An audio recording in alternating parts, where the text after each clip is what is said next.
Olá, tudo bem? Nessa aula nós seguimos falando sobre teoria do crime. Lembrando, nós usamos no direito brasileiro a teoria tripartida analítica do crime, que entende que o crime é o fato típico, antijurídico ou ilícito e culpável. Quando nós fazemos a análise do crime, é importante nós começarmos exatamente nessa ordem. Então, primeiro eu vou analisar se tem um fato típico, se tiver, eu vou para o antijurídico, se tiver, eu vou para o culpável. Se eu não tiver um fato típico, eu não vou seguir a análise, porque eu não tenho crime na situação. Agora nós vamos falar sobre situações que excluem o fato antijurídico. Ou seja, nós vamos falar sobre situações que permitem a atuação. Então, por mais que eu tenha um fato típico, ele não será crime porque eu tenho essa excludente. E as excludentes são 4. São a legítima defesa, o estado de necessidade, o estrito cumprimento do dever legal e o exercício regular de um direito. Começamos falando da legítima defesa. O conceito da legítima defesa está na própria legislação, no artigo 25 do Código Penal, que diz: entende-se em legítima defesa quem, usando moderadamente dos meios necessários, repele injusta agressão atual ou iminente a direito seu ou de outrem. Começo de trás para frente, né? Então, quando nós falamos em legítima defesa, eu posso ter tanto a legítima defesa própria, que é quando eu me defendo, quanto legítima defesa de terceiro, que é quando eu atuo em defesa de outra pessoa. Importante, a legítima defesa, ela exige uma agressão prévia. Então, eu preciso de um ser humano que me agrida injustamente de forma prévia para que eu reaja e essa reação seja chamada de legítima defesa. Além disso, eu preciso usar moderadamente, ou seja, a moderação também é uma exigência da legítima defesa. Se eu me exceder, se eu for além da legítima defesa, eu vou responder por esse excesso. Então pensem o seguinte, eu estou sendo vítima de um assalto, vamos imaginar que eu tenho uma arma, acabo reagindo e dei um tiro. Dei um tiro na perna do sujeito. Aparentemente isso poderia ser enquadrado como legítima defesa. Mas aí eu, na sequência, com a pessoa caída lá, né, já cessada a agressão, eu vou lá e dou outro tiro na testa do sujeito. Esse segundo tiro foi excesso da legítima defesa e por esse segundo tiro eu respondo criminalmente.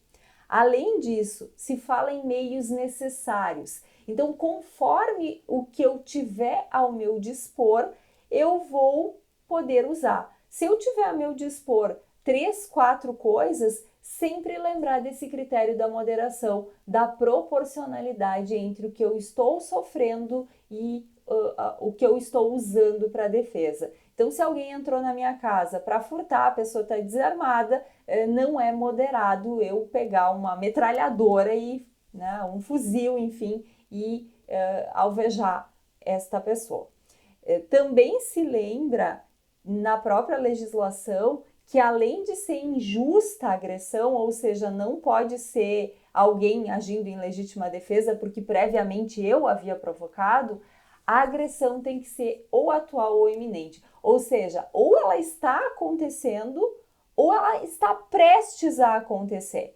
Por quê? Porque se for uma situação passada, isso é vingança e isso vai ser uma situação que vai gerar, inclusive, aumento de pena. Então, é bem importante que essa agressão seja ou atual ou prestes a acontecer.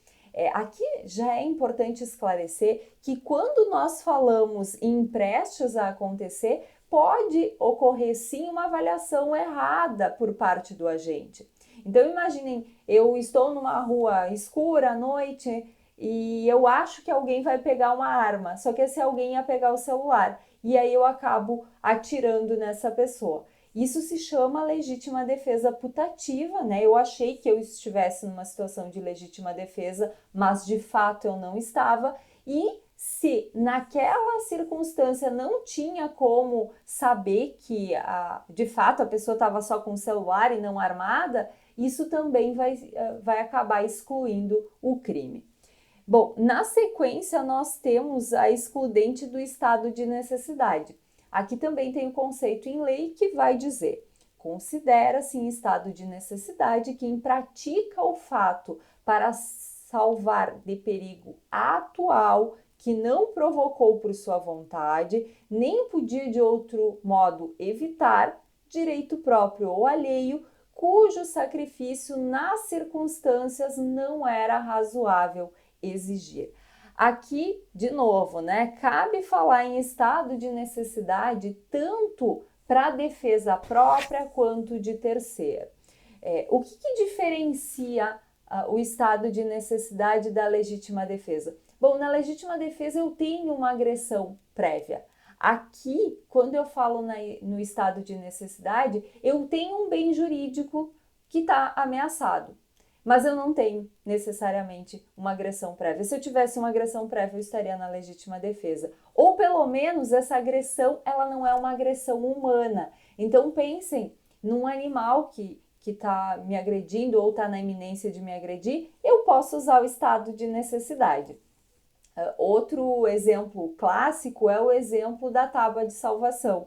Então tem duas pessoas, né, dois náufragos que estão tentando aí lutar pela própria vida e só tem uma tábua lá. E essa tábua só suporta o peso de uma pessoa. Então eu dar um cotovelaço na pessoa para conseguir sobreviver é uma conduta que dá para abarcar pelo estado de necessidade.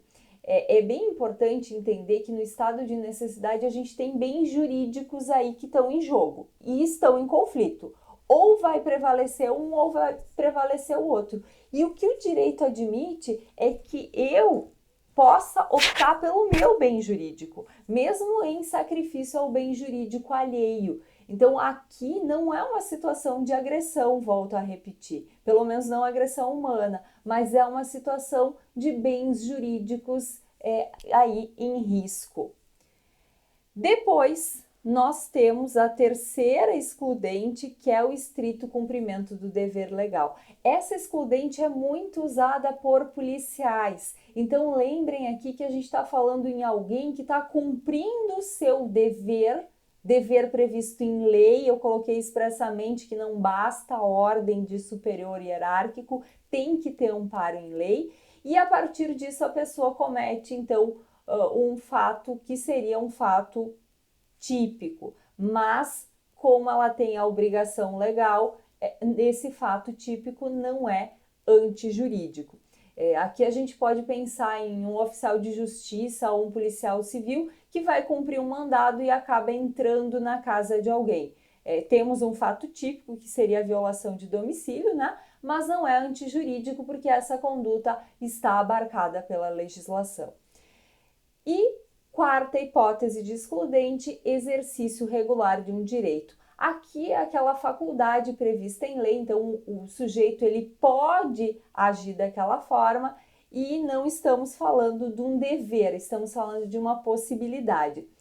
O exemplo mais clássico é aquele hoteleiro que o hóspede tentou dar o calote, né? Ficou hospedado, consumiu e não tem dinheiro para arcar com aquela diária ou com aquelas diárias. Então, o hoteleiro pode reter as bagagens, isso está previsto lá no Código Civil, e aí nessa situação a gente não tem o crime.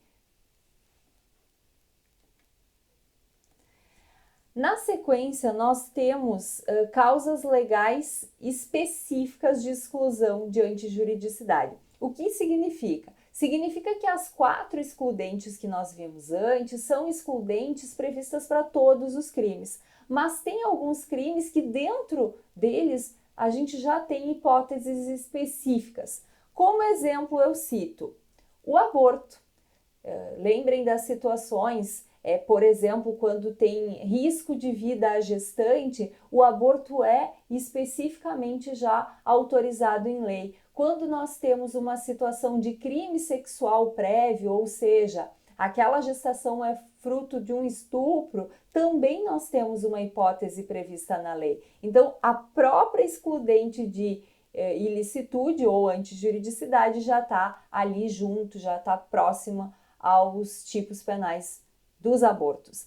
Também é assim nos crimes contra a honra, né? A gente tem excludentes específicas, o advogado, por exemplo, que atuar em juízo e eventualmente xingar a parte contrária, ele está albergado por essa excludente, lembrando que isso não cabe em relação ao desacato, né? Xingar o juiz não dá para alegar que tem uma excludente, porque tem ação de inconstitucionalidade sobre isso, que já foi julgada pelo STF e reconheceu que é inconstitucional.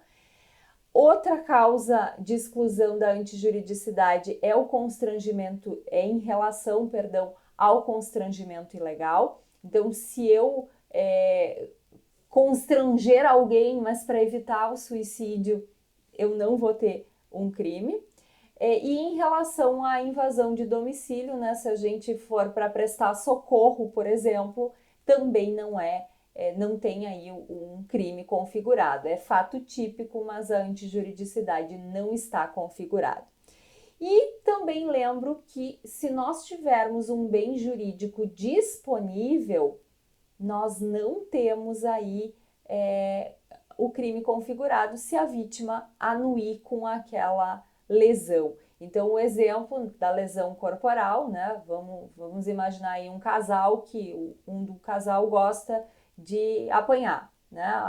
Quando eu falo aqui apanhar, consentidamente e moderadamente. Como é um bem disponível, né? Quando eu falo moderadamente é para que não fique caracterizado a intenção em relação a atingir a vida, é só a integridade corporal de fato, aí a gente tem uma exclusão da ilicitude.